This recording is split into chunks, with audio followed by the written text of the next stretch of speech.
Nagabenta ki khubor baman kasni pet bat subscribe ya u Antor News. Bisbun pi pai ba ku jumpa jusmat pai khawar Antor News khawar sudah mata hani ha kan kanailat kajaka kaba itanat kaba kini pai ba jong jala bongon pai kai ha kan kajing pernyam penbaik pumut pamat ka sarkar na mata ka Christmas ni bom ta kajing penkre ya ka Christmas habar wi jala lalong wi tanat jongkon duduk kiyo ki hat hadu kini kayo kanailat ni kelapelong kajing itanat dan ni kilat ki ba pentaba ba kring pai ba banwan jengok kai banwan cendol mon nyalam ki kun ki ba hadu kelapelong ya keserok kelenti ni kesok semut peran melek sa bawan na DC ni kala kakhmunya pat membaca isu ban banyai panggil ki pai ba ni ha dien jong akhnya bai sendul wat sisu lai ir bahati khmat jong ka knailat ka poin knailat ye ki dong kinong tem kinong roi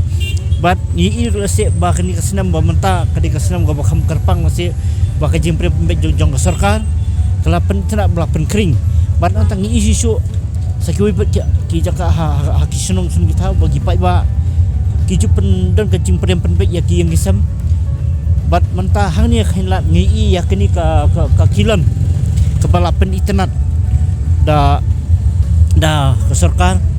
hanrai mentang nginya pai hadu kan no kan kani kajing internet kan kring hadu kan no kan pelong ki pai ba bagi semar kuat ya juga jusba ngitip ba ka Christmas kajing kajing penek pensa ya sungsuk yang san ka Christmas kajing penek pensa ya juga jusba ya kemarin bat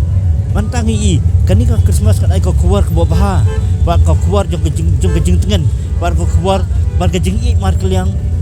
lauduk sup la boros pak la kihek kihan bat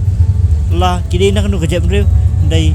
kadai ke mentang jong kejap penteli ya kejap mreu bat ngi isu ba ki bai ba ki bai wan banya thiet ya pet andai tengnya pai khnyat ya kini kidul kidar bangin pet imenta ya kajing tanat jong kani ka sor selong bat ngi isu ba kan kejing priam penbaik lalu ni ter sudut selai mungkra ngi la priam penbaik da kita ki jelak jing tabang belum kum ki klur bat hakir kom berkom jing pewandul ya kaba lalek kesukar suakin isi tenginya pai kenjat nginya pek